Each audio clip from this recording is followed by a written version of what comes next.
قائد اعظم نے فرمایا پاکستان قائم رہنے کے لیے بنا ہے اور قائم رہے گا۔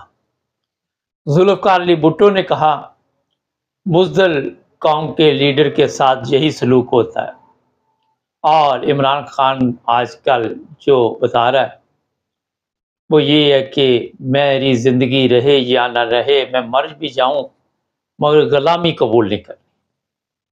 السلام علیکم ناظرین، پروگرام آج پاکستان کے ساتھ کل صاحب کے کوئی چند الفاظ میں سنوانا چاہتا ہوں آپ کو، اور اسی پہ بات کرتے ہیں۔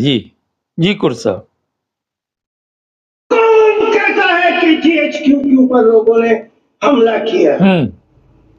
جی ایچ کیو پر حملہ نہیں، جی ایچ کیو کے گیٹ نمبر 4 پہ حملہ ہے، جو 75 سال سے آپ اس میں یہ سیاسی لیڈر اور سیاستدان پیدا کرتے ہیں۔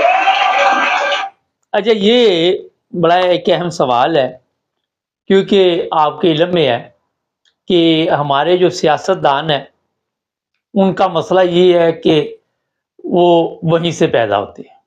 نواز شریف دیکھ لے اور بھی جتنے مرضی دیکھ لیں آپ، اور پھر جس طرح ابھی کرد صاحب نے کہا، میں نے نہیں کہا کہ سیاستدان وہاں سے پیدا ہوتے ہیں۔ اگر آپ دیکھیں تو یہ چیزیں آپ سب کے علم میں ہیں کہ جس بندے نے پاکستان میں سیاست کرنی ہے اس کو طاقتور حلقوں کا جو آشیوار ہے وہ ملنا چاہیے، ورنہ وہ وہاں پہ گورنمنٹ نہیں کر سکتا۔ آپ اندازہ لگائیں کہ پاکستان میں یہ جتنے سیاستدان ہیں وہاں پہ اس وقت سیاست کر رہے ہیں، ان میں اکثر جو ہے، زیادہ اکثریت جو ہے ان کی غیرت جو مر چکی ہے، ان کو پتہ نہیں چلتا، کیونکہ عادت پڑ چکی ہے۔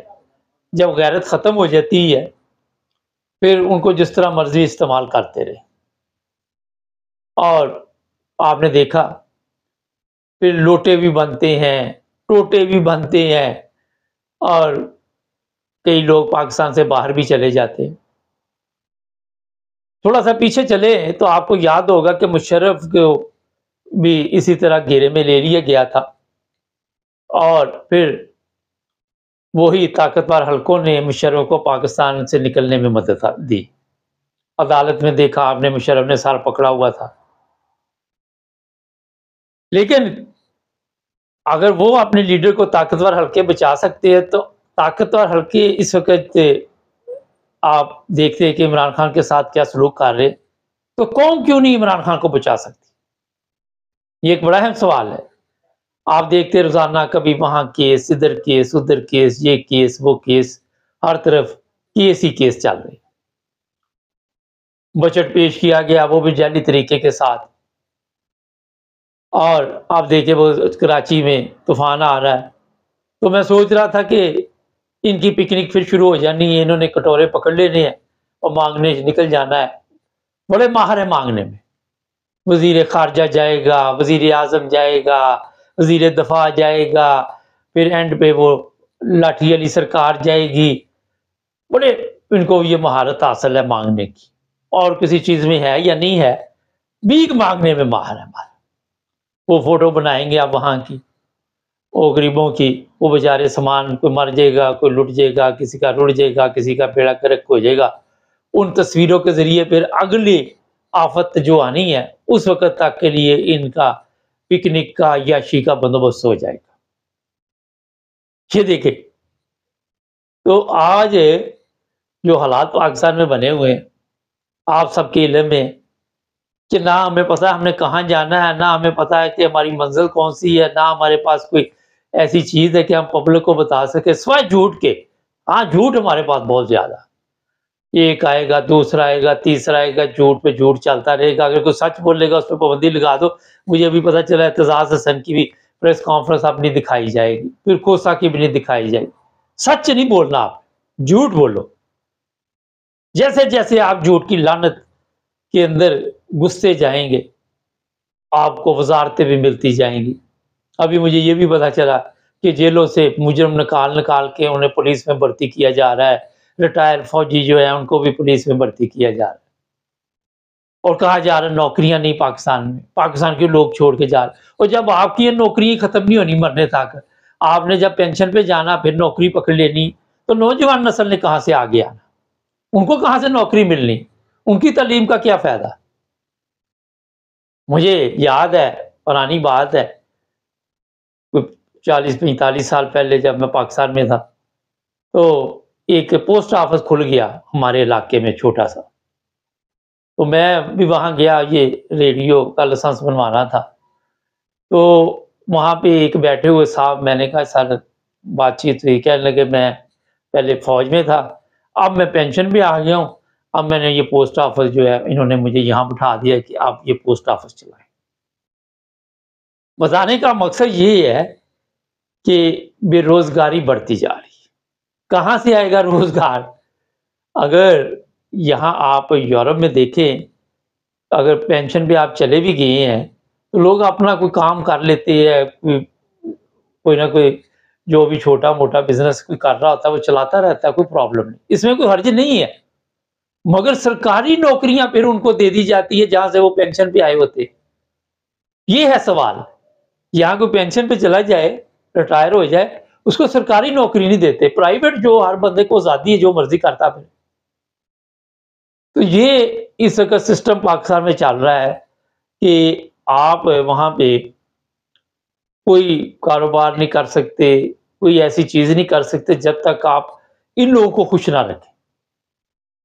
اور پھر وہاں آپ نے دیکھا پاکستان میں جو اس کا موجودہ حالات ہے، بجٹ پیش کیا جا رہا ہے وہ بھی جعلی طریقے سے، آج ہی میں سن رہا تھا مختلف لوگوں کے بیانات، یہ جعلی طریقہ ہمیں بڑا آتا ہے، سیلاب کہیں پہ آ جائے، جعلی کیمپ، جعلی ہاسپٹل، جعلی سسٹم، جعلی ہر چیز آپ کو بتاتا رہتا ہوں، اسی کے تحت یہ سب کچھ چل رہا ہے۔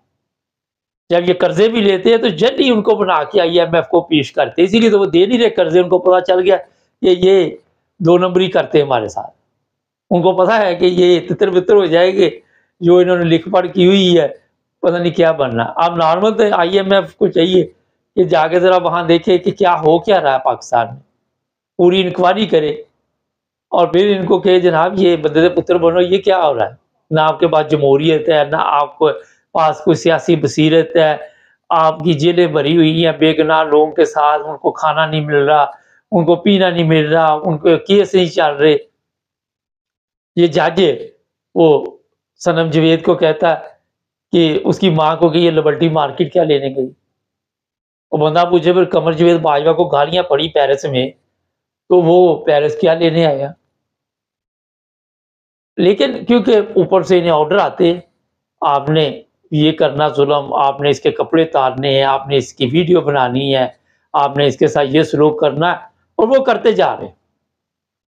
وہ اسی طرح یہ ہے کہ بس ان کو اوپر سے آرڈر آیا، اپنے دماغ کوئی نہیں ان کے، نہ انہوں نے اپنے دماغ سے کام لینا، انہیں اوپر سے آرڈر آنا، ان پہ ظلم کرو، ظلم شروع ہو جائے گا۔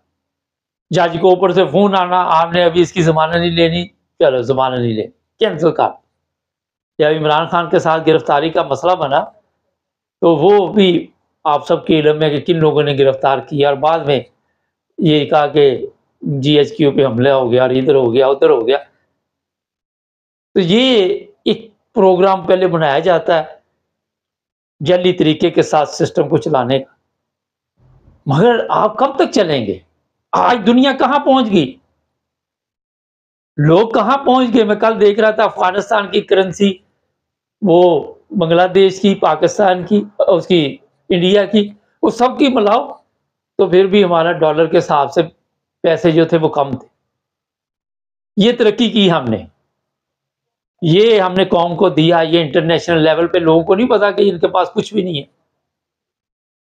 تو جناب وقت تبدیل ہو جاتا ہے، آپ نے دیکھا ایسٹ جرمنی، ویسٹ جرمنی، ایک وقت تھا کہ ایسٹ جرمنی کے لوگ پاکستان نہیں آ سکتے تھے، پھر وہ ختم ہو گیا، ایک ملک بن گیا۔ آپ نے سوویت یونین دیکھا کس طرح اس کی ریاستیں بن گئی، کس طرح ملک بن گئے چھوٹے چھوٹے۔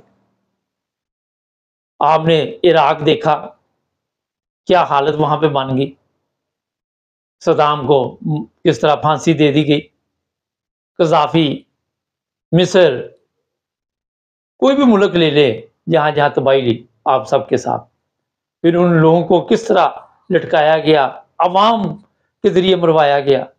جو بڑی طاقتیں ہوتی ہیں وہ تو فائدہ اٹھاتی ہیں، ان کو تو موقع آپ نے دینا نا۔ جب آپ میں اتفاق نہیں، آپ نے سارا دن ان کو پتا ہے کہ ایک سے ایک بڑا حرام خور وہاں بیٹھا ہوا ہے، اس کو جیسے مرضی خرید لو۔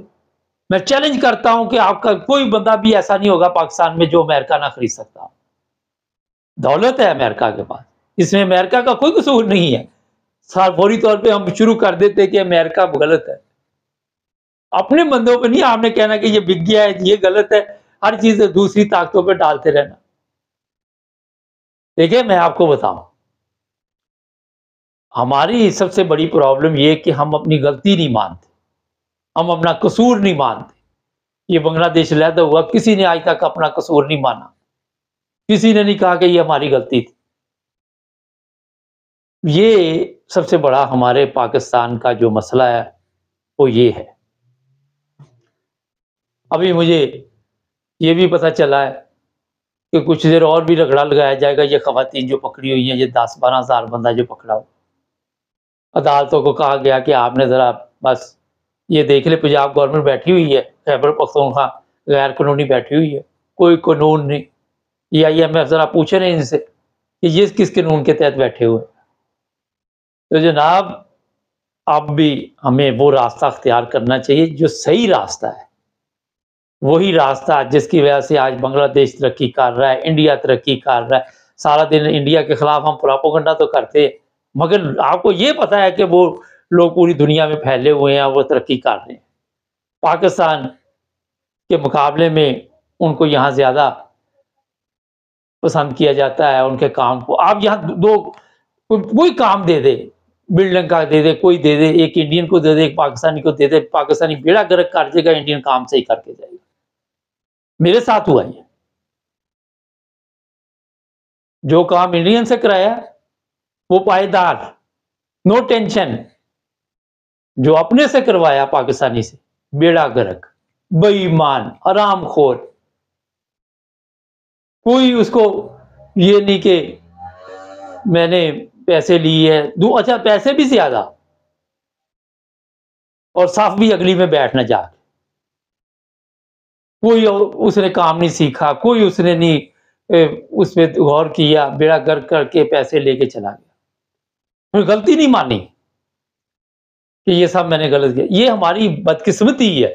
کیوں انڈیا آج تجارت میں آگے، کیوں بنگلہ دیش تجارت میں؟ یا جائیں یہاں جائیں مارکیٹ میں، یہ بنگلہ دیش کی شرٹیں آپ کو نظر آئیں گی، پینٹیں، سوٹ، کپڑے چپڑے، ہر چیز وہ نظر آئیں گی۔ سوچنے کی بات ہے، ہمارے سے علیحدہ ہوئے نا، تینوں ایک ہی تھے نا پہلے، انڈیا، پاکستان، بنگلہ دیش ایک ہی تھے، مگر کیا وجہ؟ یہ کبھی کسی نے اپنے آپ سے سوال کیا؟ کبھی بھی نہیں آپ کریں، کیونکہ آپ کو دوسرے ملک کی سارا دن کیڑے نکالنے کی فکر پڑی ہوتی ہے، جو اپنے اندر کیڑے ہیں وہ آپ کو نظر نہیں آتے۔ یہ ہے سب سے بڑی پرابلم۔ جو سچ بولے اس کو پھائی لگا دو، اس کو پھانسی دے دو، اس کو تشدد کرو، اس کے کپڑے اتار دو، اس کے پارٹس جو پرائیویٹ اینٹیں باندھ دو۔ یہ سیکھا آپ نے، یہ دیا قوم کو، شرم کا مقام ہے۔ نہ جی، ہمارے چینل کو سبسکرائب کریں، جڑے رہے ہمارے ساتھ۔